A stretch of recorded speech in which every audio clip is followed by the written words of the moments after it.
Assalamu alaikum wa rahmatullahi wa barakatuhu ‘yan'uwa.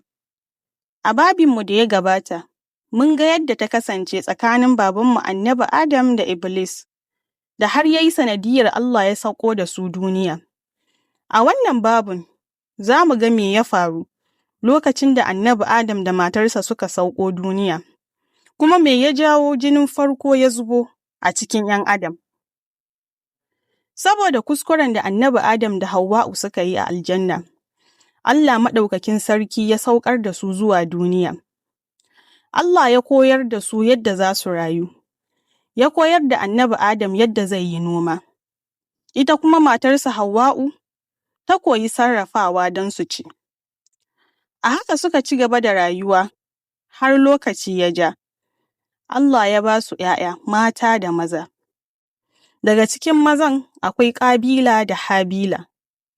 Habila ya kasance makiyayi ne, ga shi da haƙuri da biyayya.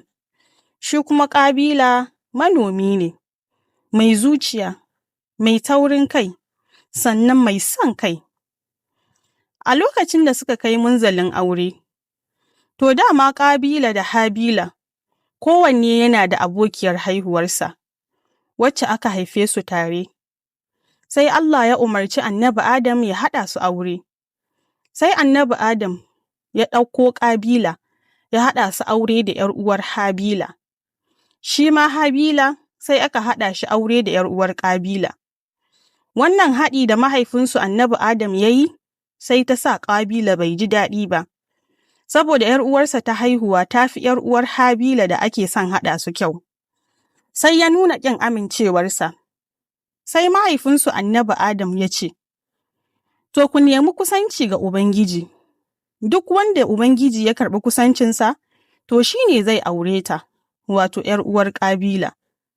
To, an ce daman su yadda suke neman kusanci shi ne, su ajiye abin neman kusancin a fili. Idan Ubangiji ya yarda da wannan abun, to sai wuta ta sauko daga sama ta cinye. Idan kuma bai yarda ba, to wuta ba za ta ci ba. Don haka, sai kowanne daga cikinsu ya ajiye abin da yake sana'a da shi.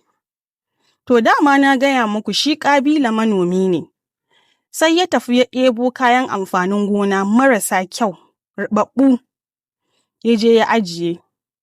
Shi kuma Habila, ai na gaya muku makiyayi ne, to sai ya ɗauko ƙaton rago daga cikin abin kiwonsa, ya kai ya ajiye. Sai suka tafi suka bar shi. Da suka dawo, sai suka tarar wuta ta cinye ragon Habila, ta bar kayan Qabila. Wato kenan Allah ya karɓi kusancin Habila. Sai kishi ya lulluɓe Qabila, duk da haka ya ƙi amincewa. Ya ce lallai shi sai ya kashe Habila. Habila ya ce, Ni ba zan nemi in kashe ka ba, ko da kai kayi nufin ka kashe ni. Iblis ya samu dama, ya shiga cikin zuciyar Qabila, ya hura masa wuta. Qabila ya bi Habila zuwa cikin wani fili mai nisa. Habila ya kalle shi ya ce, Idan ka miƙa hannu ka kashe ni ba zan yi haka ba, domin ni ina tsoron Allah. Amma zuciyar Qabil ta riga ta kafe, ya ɗaga dutse, ya buge ɗan uwansa. Habila ya faɗi, jini ya zubo. Kuma wannan shine kisa ta farko a tarihin duniya. Qabil ya rasa ya zai yi da gawar ɗan uwansa. Sai Allah ya aiko da tsuntsaye biyu, suna faɗa, har ɗaya ya kashe ɗaya, sannan ya binne shi cikin ƙasa. To ganin wannan abin da wannan tsuntsun ta aikata, sai shi ma ya haka rami, ya jefa ɗan uwansa. Dama an yi haka ne domin a nuna masa yadda zai yi.